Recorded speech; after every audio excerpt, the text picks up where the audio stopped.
90% of people use AI wrong, and it is not AI's fault. It is us prompting AI that's the problem. So I went ahead and went through Anthropic's prompt engineering training, and I'm going to condense it down for you in this video today. In case you're wondering, I can now get my output from AI in literally a couple minutes, what used to take me 30 minutes of being very frustrated and back and forth. And here's the thing, you're probably using Claude or ChatGPT at 10 to 20% of its capacity, but these tools are incredibly powerful. According to Anthropic's documentation, there are exact techniques that can 10x your results using AI. Like, this is the difference on AI slop and content you wouldn't even be able to tell AI wrote it. So in this video, I'll share 8 practical techniques straight from Anthropic's prompt engineering guide you can start using literally right now. All right, so technique number 1 is probably the most important rule of this video, but you need to treat AI like an employee of yours with amnesia who doesn't remember a thing. So I'm going to type 2 prompts and I'm going to show you the exact difference between these 2 prompts. All right, so let's try something out. I'm going to input some data set into Anthropic, and then we're going to have it analyze it. So the first prompt is going to be analyze this data, and let's see what we get. All right, so this is the first prompt, and it's just going over some growth trends, user acquisition, revenue performance. But let's go a bit further. Let's do a very specific prompt. We're going to prompt it, giving it a role. You are a data analyst at a tech startup, and we need to present Q3 results to investors tomorrow. Analyze the sales data, focus on growth trends. Our investors care most about user retention and revenue per user. See what I did there? I gave Claude context, a role, and really specific goals. And the old school way is just throwing commands at it and just hoping for the best. But here's the thing, whenever you find yourself getting very generic responses, you probably haven't shared enough context with AI.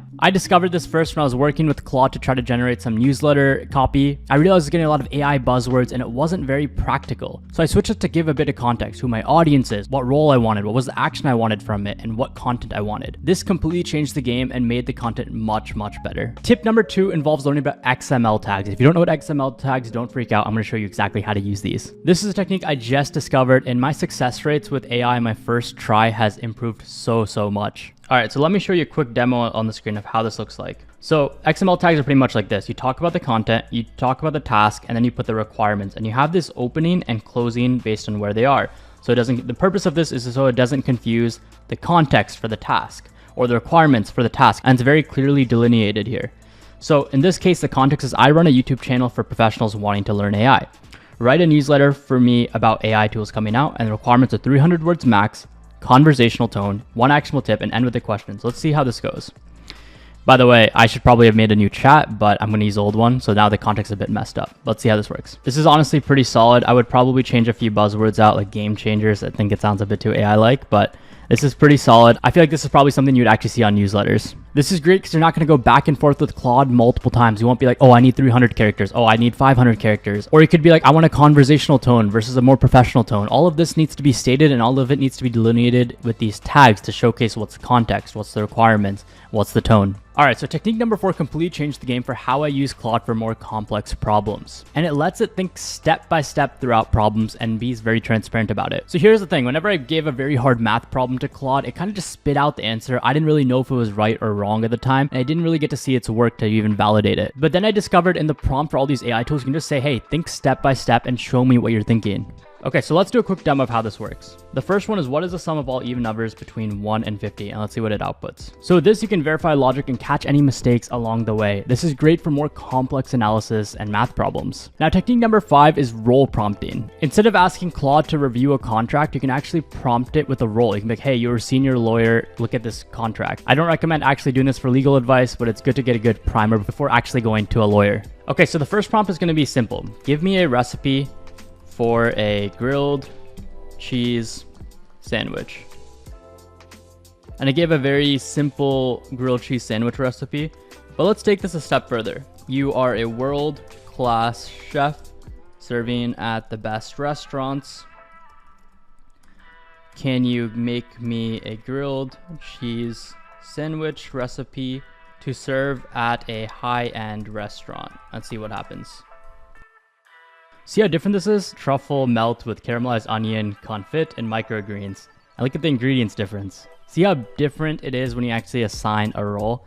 So think of it this way, Claude or any AI has access to all the specialized knowledge that it has, but you need to tell it which expert hat you actually want it to wear. This is especially important when it comes to system prompting. So technique number 6 is prompt chaining. This is the fact where you chunk up your task at hand into multiple smaller prompts. So recently I needed AI to help me with the new course that I'm building out to teach people how to use AI agents. And I didn't just one shot and be like, hey, create this entire course from scratch. The first prompt is, hey, create an outline based on this ICP, this student, this is the core material I want to go over, and this is the purpose purpose we want to build it for. The second task is to actually build out some slides. I can have AI help me with the slide outline. The third task is maybe help me with the script. So you see how we can break up this large task, building this amazing course for people into smaller chunks. So each step gets Claude's full attention and no mixed instructions. I also do this a lot for client proposals now. I research what the client needs, I do an analysis, I do strategy, and then I present it to clients for my proposals. All right, so technique number 7, not many people know about, and it's called extended thinking. And this is specifically for Claude 4 and after, where you can actually enable an option called extended thinking. All right, so the way you enable this is you click on this button right here, and then you see this extended thinking bar. You want to actually toggle this on, and it will actually take longer to come up with your outline rather than you having to prompt again or continue thinking. So with very large products like coding, hey, create me the full code for a landing page on info products. So it's going to take its time creating a really well done code rather than just rushing something out just to get it done. Extended thinking is very good for these very large, complex tasks. Fair warning though, this uses a lot of tokens, so you only want to use this for complex problems. Don't use this for a lot of simple things, and just make sure you toggle it off because it uses a ton of tokens. All right, so finally, technique number 8 is using Anthropic's own tools to actually help your prompts. There's this thing called Prompt Improver in Anthropic's console you can actually use. You just put in your basic prompt and it automatically adds on chain of thought reasoning, XML structure, and everything we just talked about here. Okay, so let's quickly demo this Anthropic prompt generator. So the system prompt is pretty much what we want it to act like. What do we want it to do? So it'd be like, you are a newsletter writer who is clear and professional, specializing in tech marketing content in the United States.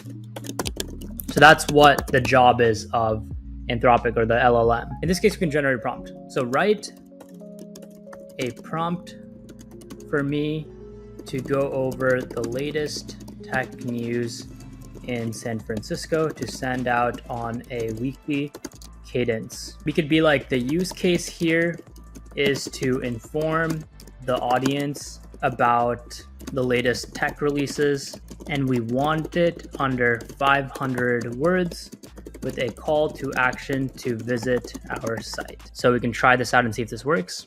So there we go. We see our variables right here. We see our tags. This looks good. So continue. And now we have our finalized prompt and system prompt. So we can actually like test this out. Let's run it. Latest tech news is, let's say Google releases Genie. And then the example value of this could be youtube.com. And let's see what we get. I don't even know if I spelled Genie right. I think it might be 1E, but that's how you use it. This is a full demo. You can actually see how this looks really good. And there we go. That's the full newsletter. This actually looks pretty good. It doesn't look too AI ridden. So this is how you'd use the prompt generator. And quick bonus tip if you got this far, if you have a large document like a contract or something you want it to actually go over, make sure to actually put this at the beginning of the prompt rather than the end of the prompt. It can help actually improve performance a ton. I'm curious to see how you're actually prompting AI, if it's better than this or if it's worse than this, and if you're actually going to use these tips on a day-to-day basis. Comment them down below. Thank you so much for watching. If you did enjoy this video and you're going to use it, please leave a like, subscribe, and I'll see you in the next one.